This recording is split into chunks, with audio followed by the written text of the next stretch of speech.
I understand you've known each other, you're good friends. I've read since 2003 you've known each other, right? So I was curious, how did your relationship impact your daddy collaboration, both in front of and behind the camera? Yeah, I think Neil, since Neil and I have known each other, our relationship has always been fueled by a joint love of creativity.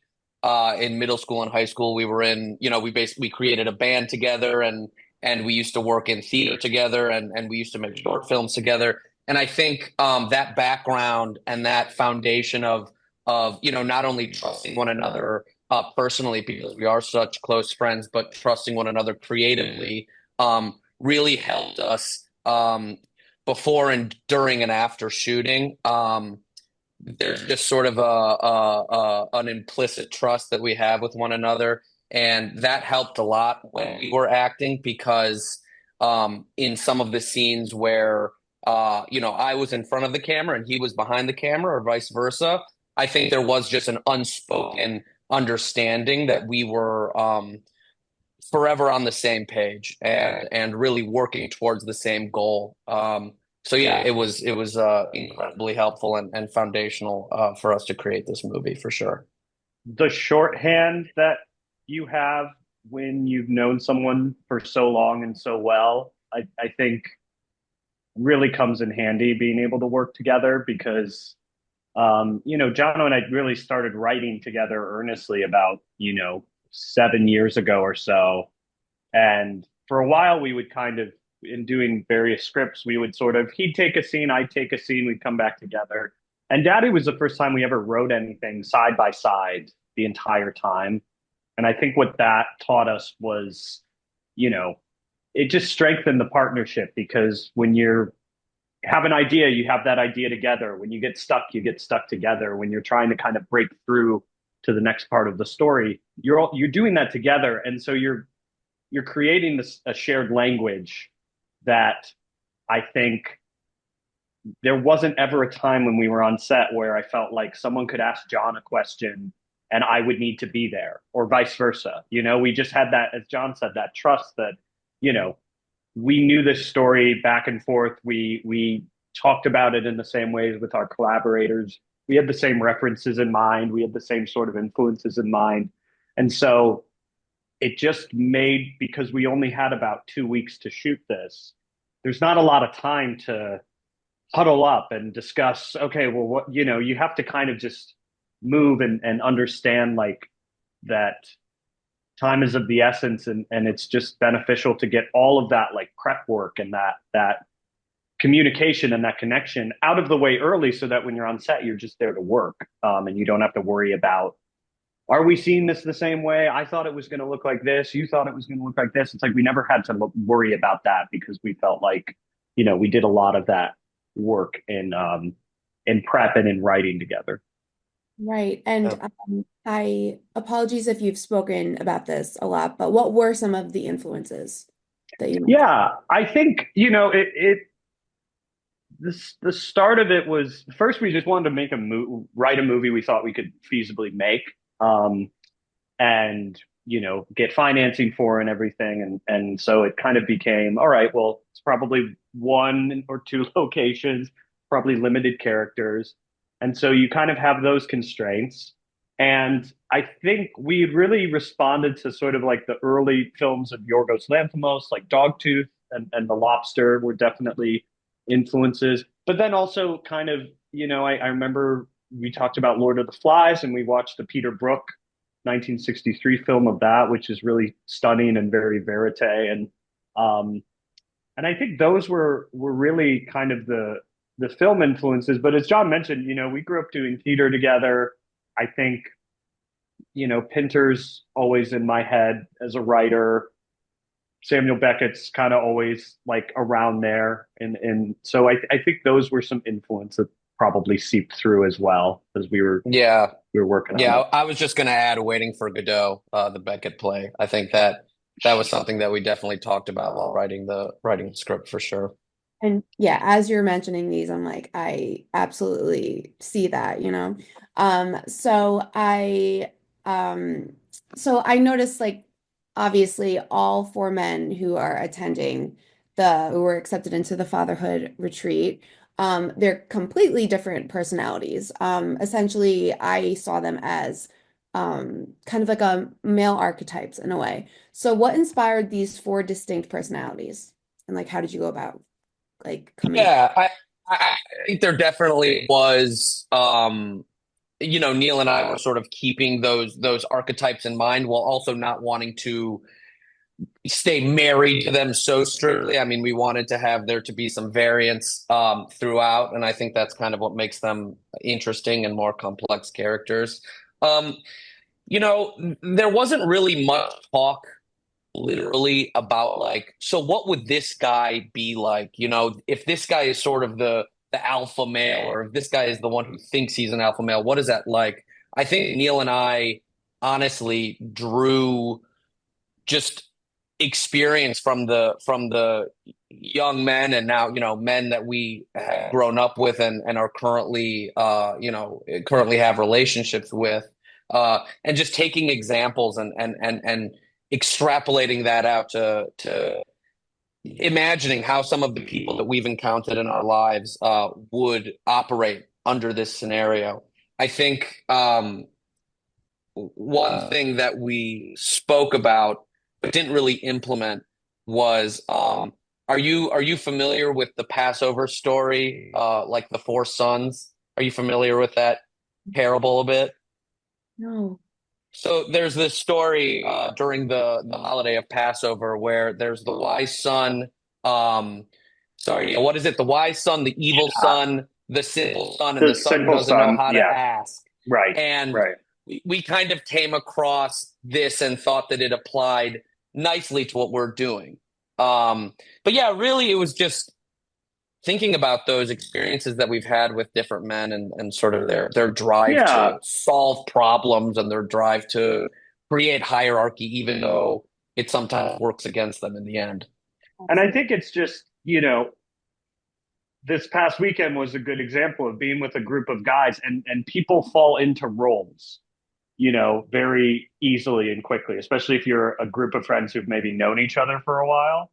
And I think that just happens pretty naturally. We didn't ever outline this movie as we were writing. We just kind of wrote it scene by scene by scene. And I think what we discovered is, well, for just the dramatic nature of it, there should be one person who really wants to be a father, probably, which is my character of Yeah. Andrew. There should probably be someone who sees this as a kind of competition or feels like there's something to win or prove, which is the character of Sebastian. Those two felt like, okay, we had that kind of going on a bit of a collision course, those two characters. And then for Jono's character, it felt like, someone who almost is just there to want to make friends or just have connection. And then finally, Mo's character, played by Palm, was someone who isn't really sure he wants to be a father and is kind of doing this because he feels like he has to. And so, as we kind of started to get further into the story, it felt like, okay, those should at least feel somewhat clear and defined so that there's actually some dramatic tension that can unfold there. Because otherwise, it would have just felt like, you know, we didn't want them all to feel uber competitive, or we didn't want them to all feel super sincere. Right. You have to have those kind of, you know, they have to exist in opposition to one another, but it felt like they were all connected by this idea of, you know, like in this kind of world where parenthood is really regulated by the state, people are going to respond to a program like this differently. Right. Not everyone's going to feel like I've got to do this. Oh my God, I have to be selected. Or some of them might be like, I'm doing this because my girlfriend wants me to, or I'm doing this because I'm lonely and I don't have a lot of friends, or I'm doing this to prove to myself and to everyone else that I'm the best, that I can do it. And so that just felt like as the script evolved, it felt like those came into clearer focus for us, which made it easier to write because you know what they're kind of going for, you know what their MO is. Absolutely. Yeah. Yeah. As the movie went on, I started realizing that oh, maybe they would all actually not be, aside from your character, I was like, none of them are going to be good fathers. Or at least that this isn't like an actual real, Yeah, yeah. exactly. Exactly. Yeah. So I tell me about jams. You know, the weighted baby doll found in the Fatherhood program house. Yeah. So where did you get the doll? It's so creepy. How did this I guess symbolic prop of sorts come to be? And also, aside from representing a literal child, what do you think jams represents in relation to the growing tension and anxiety in the house? Yeah. Um, it I don't remember when we had the idea for jams, but it felt like there should be a doll there. Um, Obviously.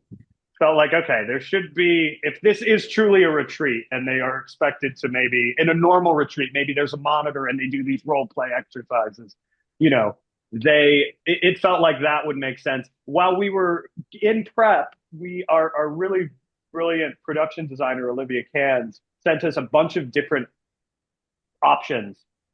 One was kind of this almost scarecrow abstract one that we really liked that was, it's almost like a brown head with like stick arms and stick hands. I remember we liked that. But as we went through the list, we saw this one that was like, oh, this is what they use in hospitals. This is what they use in like medical school. And we ordered it and you feel it and it feels really heavy. And Right. it's just, you feel that silicone. We thought, okay, just from a tactile perspective, I love the shot of when Sebastian grabs its head because you can really like grab its head, and we felt like God, that's going to be so kind of creepy, and because of the blank expression and everything, I think these guys you're able to just project onto. They're each able to project onto Jams what they want, right? Hmm. And I think it became like the role playing scene trying to protect the baby when Jeremy and Sebastian are fighting, or in my character and Mo doing the role play, it's just projecting. Jams can be whatever they want or need him to be, and as the movie evolves, it really becomes this like it's the only thing they have, sort of keeping them, I think, tethered in a way. I Um, Yeah, towards like the end, maybe like the third act, I yeah, really was like, this is like the Castaway Wilson of. Yeah, yeah, totally. exactly, exactly, I and that it I kind think of it's yeah, interesting too that I mean I think in a higher budget version of this movie we would have created multiple jams that actually had different facial expressions. But even right, sometimes when I watch those jam scenes still, it does seem as though the doll is reacting to what's happening on screen. And I think that that has an impact both on the characters within the movie and also on the people watching the movie, which I think just shines a light on how effective that tool is within the story. right, and just I think you know these it also served it in my mind. It sort of served as this, you know, it's repeated a couple of times of, they don't tell you why you're selected or not. Right, You yes. don't know in this world why someone will or won't become a father. And Jams is sort of just his silence, his just inanimacy, I think continues to activate something inside of them of wanting answers or wanting certainty or feeling like, well, maybe if we treat this as a more real thing, and obviously my character builds a connection to it because he's kind of gone through the loss of a miscarriage, and it's almost this like, because there's so much uncertainty, because there's so much tension, they're almost looking to it as like a, I don't know, they see it as the only thing that feels tangible towards what they're going for, I was right? Which is like, if I win, if I get accepted, I could have something like this. Whereas everything else they're going through, being in this weird house, being in the middle of nowhere, being with these guys they don't understand, having a stranger come in, they don't feel so uncertain and untethered. But this doll, this like innocent baby, feels like, okay, maybe this is the thing that's kind of grounding them Right. until it doesn't, obviously. for Right. sure. Yeah, that's honestly such a profound uh that's just such a profound take, and that's yeah, I think them being able to project what they want, like you said, onto something like tangible that they can hold and grab its head like a basketball is just was really interesting. Yeah. So Jacqueline Toboni, I adore her in the L Word Generation Q. So she is the only woman in your film, and playing a frantic mother-to-be who's attended a motherhood program. So how did you approach writing a female character in a dystopian film about fatherhood? Yeah, I mean, I think where Neil and I started was just knowing that if we're writing a movie that is essentially about reproduction, we have to include all the characters that are involved in reproduction. And we also understand that there's a large bit of irony about making a movie that is about reproduction and reproductive rights and focusing on men. We understand that that is, not quite as traditional as one would expect. So we knew that bringing in a woman and bringing in a woman that we felt was from this world that we created and heroic within this world was important to us. And we've said, while speaking with people and while speaking with other writers, that while Jacqueline's character doesn't come in until about the halfway mark, and she's really only on screen for about 15 to 20 minutes, we feel as though she's kind of the only hero in this movie, the only person who's willing to um, go against this society that she knows is wrong and try to live the life that she wants to live. Because I think throughout, there is an understanding amongst the four men that they don't really want to be there. They don't really want to be doing that, even if they do want children. Like Neil's character, Andrew, I think there's an understanding, even if it's unspoken, that this isn't the right way to do it, and that this feels wrong. And Jacqueline's character is the only one to um, accept that and do something about it. Um, so we felt very strongly about, yeah, just creating a character that felt both from this world, but not one that was willing to just, bow down to it. And I think Jacqueline did a wonderful job. Yeah, and I think there Yeah. was something to these men can only think in relation to what this means for them, right? They have to see this as some sort of sign or some sort of test, or this is part of the program, that or that she's the monitor or something. And I think it's just that's something, it's obviously something men do to women, but I think it's just what men do often is they try to find the how is this going to affect me? How does this relate to me? Instead of what's going on with her? What's her deal? What's her, trying to be curious about her. And I think what made it so kind of thrilling to work with her. I mean, we had another actor who was scheduled to play Allie, who unfortunately had to drop out of the project. And so Jacqueline came in very, very late into the process. And what works so well, I think, is because she just kind of came onto set in 72 hours from being cast, she was figuring it out as she went along. And that's the character, right? The character is so moment to moment, minute by minute. And you can really see that in her performance, where she is from the minute she gets there to her entire arc is just reacting and thinking and trying to make sure she feels safe and making sure she has information and trying to suss it out. And I mean, it's just a testament to her extreme talent as an actor, but it's just the right kind of combination of, yeah, person coming in to the character, not really being sure, feeling like they're thrown into the wild a little bit, but it just works, and that's, I, it's hard for me to now imagine the movie without Jacqueline because of Yeah. how just instinctual and moment to moment her work is. So it was just so great to work with her on this. Hmm.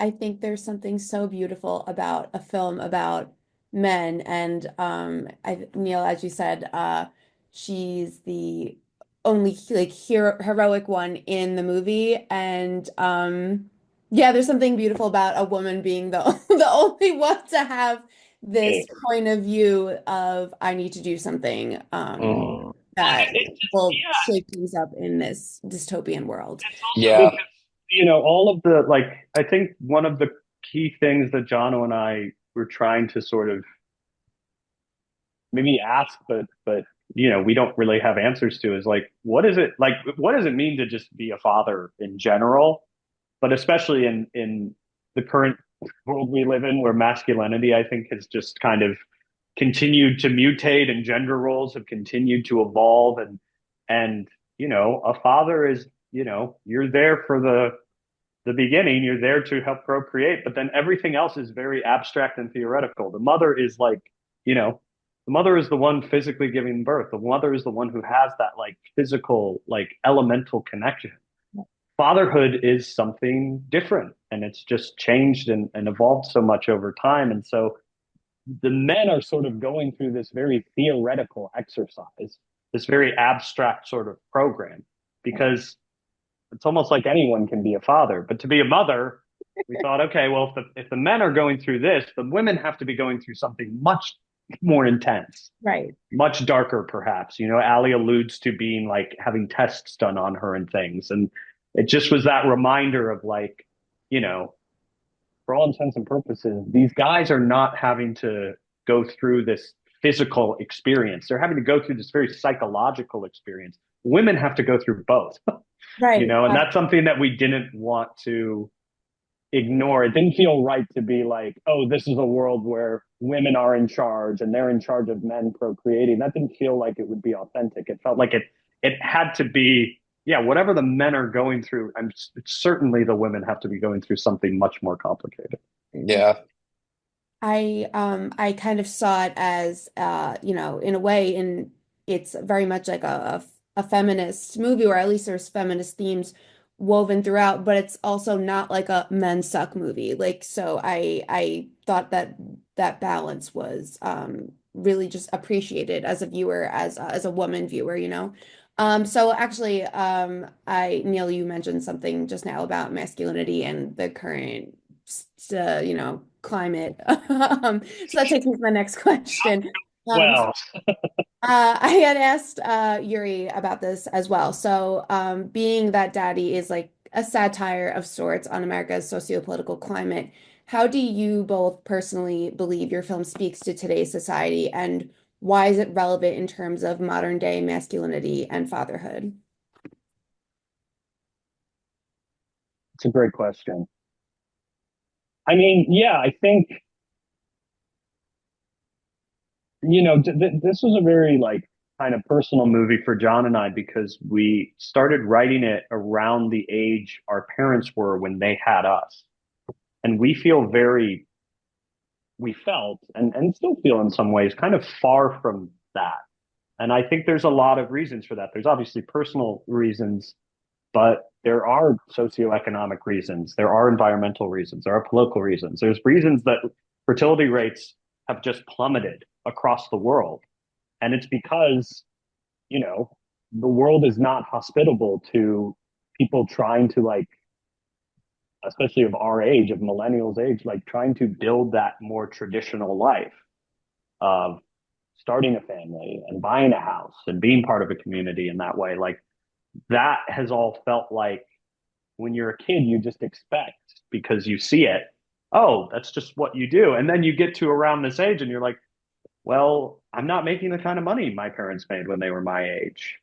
Interest rates for homes are so different. Schools are not, are more expensive if you're living in a city like Los Angeles and you're trying to think about like starting a family. And tied up in that is this, I think we're at and it's really evident in the sort of the last 10 years of Donald Trump, of this real anxiety of masculinity, of men have become, I think, more and more on a whole confused about what their role is in a growing, more egalitarian society, in a society where women have, over the past 50 years, joined the workforce more, where we're really like, we're in this era of becoming more aware of um, sexuality and gender and all of that, and how I think overall, like, men can go one of two ways. It seems like you can either embrace the changing world and a more kind of equal society and a more, hopefully progressive future, or you can revert and retract and say no, and that's where the Donald Trumps of the world come in, the Andrew Tates of the world, these sort of men's rights people come in. And so I think you see where our country's going and where society's going. And part of, I think, this movie is like, what's the point of continuing to do this? Especially as we get closer to a surveillance state that the movie sort of presupposes exists, especially as we're Yeah. getting more into AI, which the movie kind of has that first scene that it involves. As the modern life becomes more and more isolating and fractured, it's just, what's the point of us continuing to do this if we haven't really figured out how men can just like evolve peacefully and progressively and I think that, I mean, that's a very like muddled answer to a very, very good question, but Well, I I, think on yeah, top of it too, yeah, it's not just a crisis of masculinity that we're looking at, but a crisis of any sense of community. And I don't think it's an accident that I mean, I know it's not an accident, that the first scene that we show in the film is a conversation between a person and a, non-human sort of quasi-sentient interviewer. And then the rest of the movie is essentially showing people, primarily men, attempting and failing at communicating and forming community. And I think that as Neal and I are both 34. We grew up in a quasi pre-internet age and have grown with the internet and grown with this modern technology that now kind of dominates our lives. Um, and I think it's been really hard to ignore the sense that as this technology continues to grow and become more pervasive in our daily life, it does seem as though there's a direct link towards a breakdown of community and trust, both within, personal communities and I think the global community. And I think that has obviously both impacted, the different genders, different identities in different ways.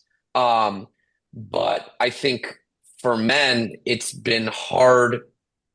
It would be hard for me to not say that, like, I think it's just created a more extreme um, ideology that seems to be more accepted, especially within these like online communities.